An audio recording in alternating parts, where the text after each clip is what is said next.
ഈശ്വംസിഹായ്ക്ക് സ്തുതിയായിരിക്കട്ടെ. വിശുദ്ധ മത്തായി അറിയിച്ച സുവിശേഷം 9-ാം അധ്യായം 13-ാം വാക്യം. ഞാൻ വന്നത് നീതിമാന്മാരെ വിളിക്കാനല്ല, പാപികളെ വിളിക്കാനാണ്.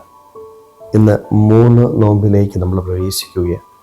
നിനവേക്കാരുടെ ഈ ആവശ്യം ദൈവസന്നിധിയിലായിരുന്നുകൊണ്ട് തങ്ങളുടെ ജീവിതത്തിൽ വന്നുപോയ പാപങ്ങളെ ഓർത്ത് മനസ്തപിച്ച് പ്രാർത്ഥിക്കുന്ന നിലവേക്കാരെ നമ്മൾ കാണുന്നുണ്ട്.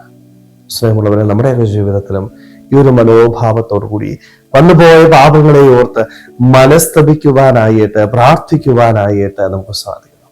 അതേ വചനത്തിലും ഈശോ ഓർമ്മിപ്പിക്കുന്നത് ഇത് തന്നെയാ. ഈശോ വന്നത് ആരെ തേടിയ? നീതിമാന്മാരെ തേടിയല്ല, പാപികളെ തേടി വന്ന ദൈവം. സ്നേഹമുള്ളവരെ, നമ്മുടെയൊക്കെ ജീവിതത്തില് ഇഷ്ടം പോലെ കുറവുകളുണ്ട്, പാപങ്ങളുണ്ട്, ബലഹീനതകളുണ്ട്.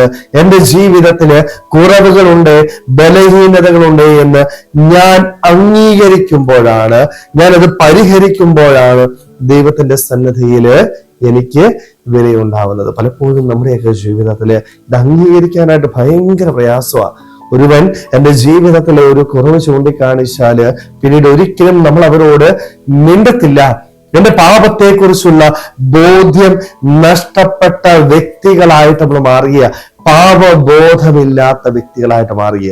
പാപബോധം എൻ്റെ ജീവിതത്തിൽ നഷ്ടപ്പെട്ടു പോയാല് എനിക്കൊരിക്കലും ദൈവസന്നിധിയിൽ പിന്നീട് വന്ന് നിൽക്കാനായിട്ട് സാധിക്കുന്നില്ല. കാരണം പാപമുണ്ട് എന്ന് തിരിച്ചറിയുന്നവൻ മാത്രമേ മനസ്തപിച്ച് പാപമോചനം നേടി അനുദപിച്ച് ദൈവസന്നിധിയിലേക്ക് വരികയുള്ളൂ. കാരണം ദൈവം തേടി വന്നേക്കുന്നത് പാപികളായ നമ്മളെ തേടി വന്നേക്കുക.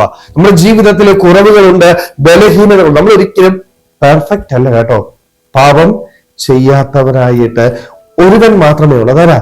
ദൈവം മാത്രമേ ഉള്ളൂ. നമ്മുടെയൊക്കെ ജീവിതത്തില് ഇഷ്ടംപോലെ പാപങ്ങളുണ്ട്, ഇഷ്ടംപോലെ ബലഹീനതകളുണ്ട്. സ്നേഹമുള്ളവരെ, ഈ തിരിച്ചറിവ് നമ്മുടെ ജീവിതത്തിൽ നേടിയാൽ മാത്രമേ നിനവേക്കാരെ പോലെ പ്രാർത്ഥനയോടുകൂടി അനുതാപത്തോടുകൂടി ദൈവസന്നിധിയിലായിരിക്കാനായിട്ട് സാധിക്കത്തുള്ളൂ. സ്നേഹമുള്ളവരെ, അതുകൊണ്ട് നമ്മുടെ ജീവിതത്തിലെ നമ്മുടെ കുറവുകൾ തിരിച്ചറിയാം. പാപികളായ നമ്മളെ തേടിയാണ് ദൈവം വന്നത് എന്ന് തിരിച്ചറിയുവാനായിട്ട്, ചെയ്തു പോയ പാപങ്ങളെ കുറിച്ച് മനസ്തപിക്കുവാനായിട്ട്, പാപങ്ങള് ദൈവസന്നിധിയിൽ പൂർണ്ണമായ അനുതാപത്തോടുകൂടി ഏറ്റുപറയുവാനായിട്ട്, പാപമോചനം നേടി വിശുദ്ധമായ ഹൃദയത്തോടുകൂടി ദൈവത്തിന്റെ ഒപ്പം യാത്ര ചെയ്യുവാനായിട്ട് നമുക്ക് ഓരോരുത്തർക്കും ആത്മാർത്ഥമായിട്ട് ആഗ്രഹിക്കാൻ ശ്രമിക്കാം. ദൈവം നമ്മളെല്ലാവരെയും സമൃദ്ധമായിട്ട് അനുഗ്രഹിക്കട്ടെ. ആമേൻ.